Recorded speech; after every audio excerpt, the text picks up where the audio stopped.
Good morning, class. It is a very rainy, stormy, gloomy morning. I'm going to read chapter 13 of our book. Hope everybody's having a good Friday. Remember, Fridays are kind of your day to get caught up. I know a lot of you have reached out to me and said you're bored and you want more work. I cannot assign more work until I see that at least half of the class has finished what I've already assigned. So if you would like more things to do, you are always welcome to go and watch BrainPop videos and write me answers to questions from the quizzes on BrainPop. You're always welcome to go on ReadWorks, vocabulary.com, typing.com. All the apps on Clever are extra apps, and I can always go on there and see if you did extra. And if you want to tell me through your channel that you've done extra work, I can give you some extra credit, or I can give you a praise on Teams. And I know some of you are very, very good about getting up every morning and doing your assignments, and you're ready for more. But it's important that I make sure that there's a steady pace for everybody, because not everybody is getting up and doing everything right away. So some people are pretty behind. So today is our day to get caught up. Everything is due today. Everything that I've assigned this week is due today. It's Friday, so by 3 o'clock today, you should have everything to me. And Flipgrid is a place where you can go and create videos. There's so many different things that you can do. And if you want to start your own projects at home, make up your own projects, I would be more than happy to look at them. And anyways, without further ado, let me get to the chapter.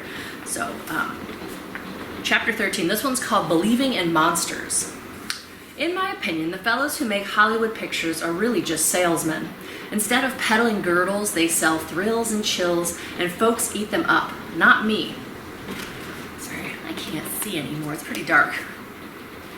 Not me. I'm no sucker. I know there's no such thing as giant apes climbing skyscrapers or mummies walking out of tombs, but just try telling that to the boys. Who do you think would win a fight, Dracula or Frankenstein? Ira asks, popping a piece of alligator pear into his mouth. We're on the porch having a cut-up. Dracula? Oh, he'd suck Frankenstein's blood right out, Kermit says. Frankenstein's already dead. He ain't got no blood, Beans says. Yeah, but he's got brains, Porkchop says. Too bad you don't, I say. Aunt Minnie opens the door and hands me a covered dish. Here's her lunch, she says.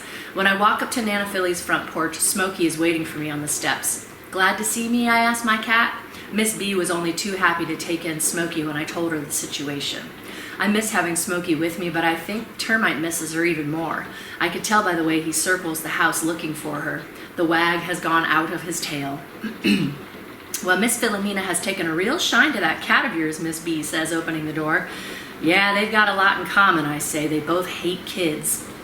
Nana Philly and I had our lunch, grits and grunts and gravy, fresh sugar apples for dessert. She hasn't knocked any food on the floor since that last time, unless you count what she gives to Smokey. Miss B's right, though. Nana Philly's crazy about my cat. She feeds Smokey the best bits from her plate and lets her sleep on her pillow, curled up around her head. I'm not sure, but I think my grandmother might like me a little bit too, even though I'm a kid. She really listens to me when I talk, which is much more I can say for most grown-ups. I tell Nana Philly about the families that we've worked for, like crazy Mrs. Stark, who would only let Mama buy Waldorf toilet tissue because she was convinced her toilet tissues had arsenic in them, which is poison. And Mr. Barry, who kept pretending to go to work every day for 2 months even though he'd lost his job. Sometimes I'd catch Nana Philly looking at me, and then she'd seem sad, and I wonder if she was thinking about my mother. I know I am. We finished our lunch, and then I helped Nana Philly into her bed where she takes a nap.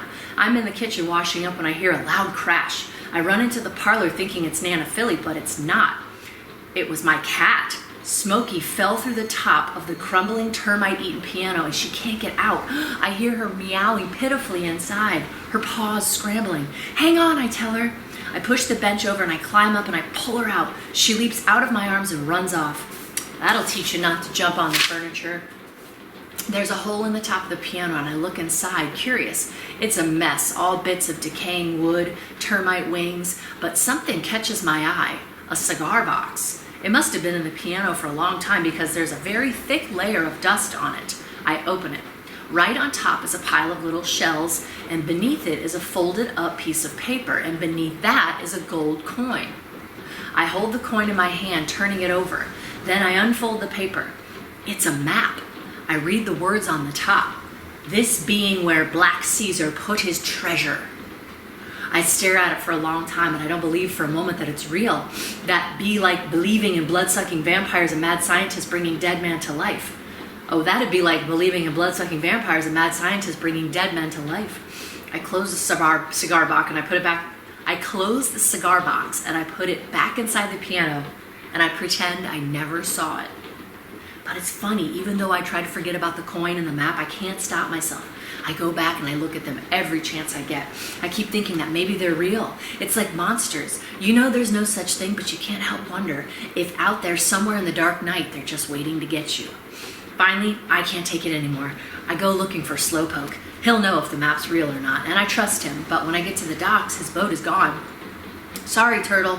He left this morning, Ollie says. Well, how come you didn't go with him?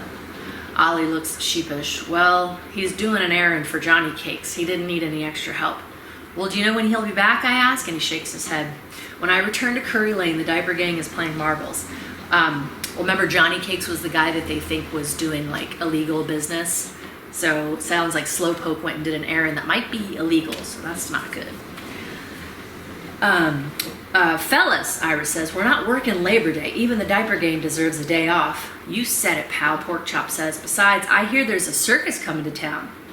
Do you think there'll be elephants, Buddy asks. If we're lucky, there'll be a tiger, and it will eat you, Beans says. And you better put some pants on before Ma comes home and beats your bungee good.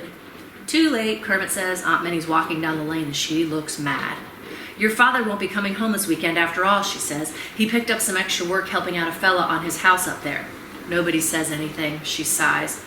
At least he's getting paid, she says, and then she looks at Buddy. Buddy, where are your pants? I can't find them, he whines.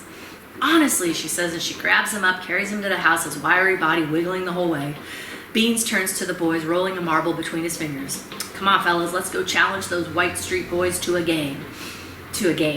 As they start to walk away, I squeeze the coin in my pocket. I picture Mama on her hands and knees scrubbing Mrs. Budnick's floor, and I make a decision. Wait a minute, I say. Porkchop says, no girls allowed. I think this is a lot more interesting than a marble game, I say, and I hold out the gold coin. Hey, where'd you get that, Beans asks. Nana Philly's house. It was in the piano. Piano? What was it doing there, Kermit says. I don't know, but this was with it, I say, and I pull the map from the pocket of my dress and I hand it to Ira.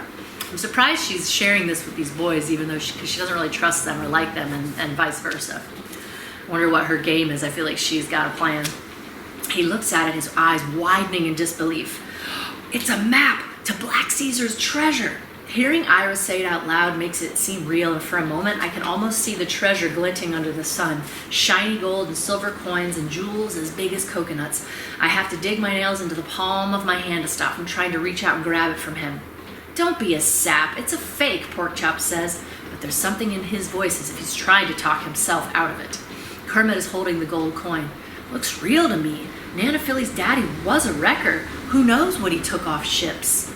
Give it here, Bean says, snatching the map from Ira. He studies it. This is the Sponger's key with the cistern and the shack. How do you know, I ask. Because I've been sailing since I was in diapers. Fellas, Ira says, his voice humming with excitement. What if it's real? Just like with old ropes. This could be big, bigger than King Kong. The boys turn to Beans, waiting for his judgment, and I find myself holding my breath along with them. Is this how all those men on Wall Street lost their fortunes? Did they follow a dream so big that they couldn't see that they were cashing in fool's gold? Beans gives a reluctant nod and says, all right. When do we go? Ira asks, and then they're all talking at the same time about shovels and boats, and I can't help but think this is exactly something like a Hollywood screenwriter would tap out at his typewriter, as I just bet some dumb director would cast Shirley Temple to play the part of me. All right, well, sounds like they're going on a treasure hunt. So whether it's real or not, it doesn't matter. I think these kids, they need some excitement and adventure, and if it is real, then maybe the kid's dad won't have to work so much, or maybe Turtle can go back to living with her mom, and her mom won't have to work so much. So it seems like a hopeful thing to wish for. So you guys have an awesome weekend, and I miss you, and stay in touch with me through your channel. Ask me for questions. If you want ideas about some extra work or things to do, let me know, and I can always point you in the right direction. And if you have ideas of cool class projects we can do, that would be helpful too. Let me know of something that you really love to do that maybe we could all do at home and then you guys could send to me somehow. Let me know about that, because I'm always looking for new ideas of how to kind of keep our brains moving. All right, guys, miss you. I'll talk to you soon. All right.